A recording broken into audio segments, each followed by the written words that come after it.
Now, what we need to do is we need to go ahead and look at financing this transition roadmap. So what we're going to do is we're going to look at financing from an Agile perspective, and we're also going to talk a little bit about transformation and sustainment, because that needs to be funded as well.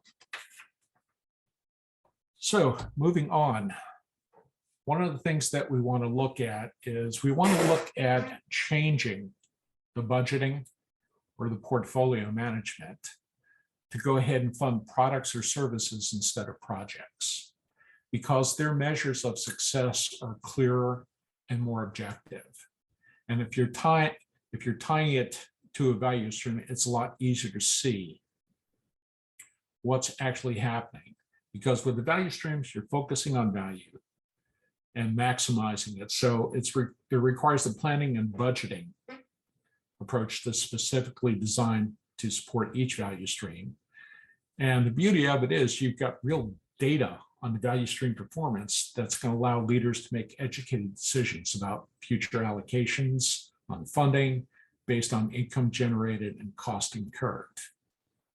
Now, you'll probably start out with an annual funding as a starting point, but it's really critical here to go ahead and review on a quarterly basis to reallocate funds more frequently based on ventures that perform well, and the possibility of considering termination of funding on less successful efforts.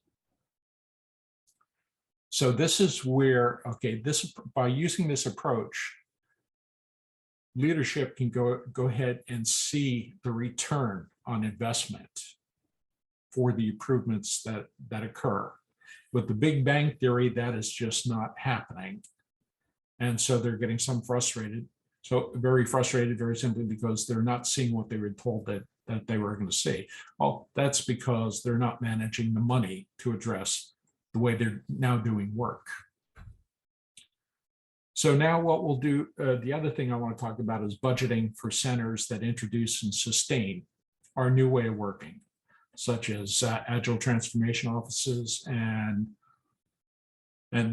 centers of excellence. So, the Agile transformation office is essentially, that is the group that basically kicks this off. They're basically communicating the need for business agility and competitive environment. They're providing lean and agile training at all levels within the organization. And that's needed at all levels so that the organization can work in a cohesive manner. They're also coaching and integrating lean agile practices and fostering communities of practice for business and IT. Not just one or the other. And in some respects, some of those communities may involve both. And then, of course, they need to learn how to do conduct value stream workshops in order to go ahead and teach people how to facilitate value stream mapping.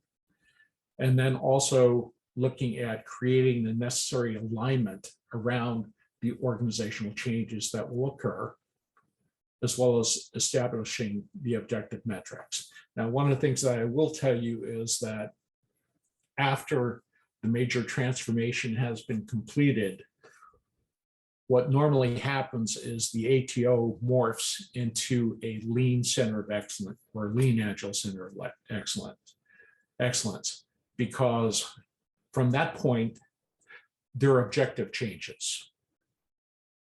Their objective is not building or making this transformation happen. It's sustainment of quality, uniform, agile practices to ensure consistent and high-level performances.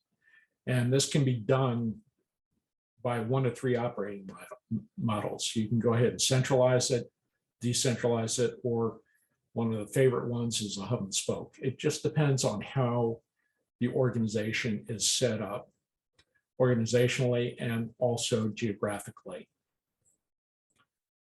The COE provides Agile and Lean training to all levels within the organization, which essentially was done by the ATO before, so that they can continue to work in a cohesive manner. Sustainment is all about maintaining the cohesiveness in the way of our working, because people forget personal turnovers take place at all levels. People come and go. Changing technologies, that's going to affect you. And also providing new customer products or services. Those are things that change. It's not one and done. Where at the, that once you've done it, okay, well, we don't have to worry about this anymore. No, this basically needs some care and feeding. And one of the things that I will say is that the LACE metric of success should be the success of the teams that they support. And their goal should be to enable those teams to do great work. It's been my experience that Agile transformation in organizations that did not include a true lean Agile center of excellence, or those organizations where the Agile practices and mindsets eventually deteriorated to a level where the organizational became Agile for show only, and they've lost their competitive edge to deliver quality service or products or experiences in a timely manner. So that is very critical. Now, one of the things I would like to do is share some recommendations with you. Okay, this is the book, Doing Agile Right, Transformation Without Chaos. As a matter of fact, I connected with Daryl Rigby via LinkedIn to go ahead and make sure that I could share some of the information with them. But it's an excellent book. And like I said, the appendix has a lot of information that you can readily use. The second book is a little heavier reading, but given the fact that we need to go ahead and accomplish things through influence, it's worth a read. I just wouldn't sit down and do it all at once. As a matter of fact, I just backed off to a point where I'm just reading a chapter once or every 1 or 2 days to get through the book. I know there's some repetitive, but it kind of reaffirms the concept that they talk about. And when you first read it, you're going to see examples and you say, well, what does this have to do with Agile transformation? Well, it doesn't. It has to do with influencing, but it gives you some good examples, and it's definitely worth the read if you're very serious about doing Agile transformations as basically as a business. So my final words, okay, the takeaway message. Like I said, lean Agile transformation at the organizational level do not happen overnight. And we've seen plenty of evidence of that, even in the failed ones. And it's because it's a journey, not a project. We need to get away from that project mindset. The other thing is trying to execute a lean Agile transformation on an organizational wide level. Do this all at once, it's doomed to failure. I use a Big Bang very simply because it's going to explode.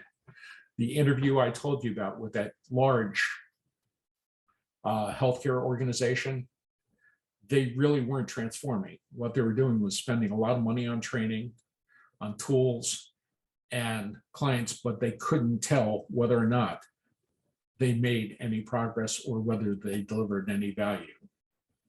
But they definitely ran up a bill. Okay, using value streams that help you define that roadmap will allow you to plan and execute this transformation in a manner that will demonstrate a series of organizational level successes on an incremental basis, but also in a way that management will understand. You know, it's not IT, this is business.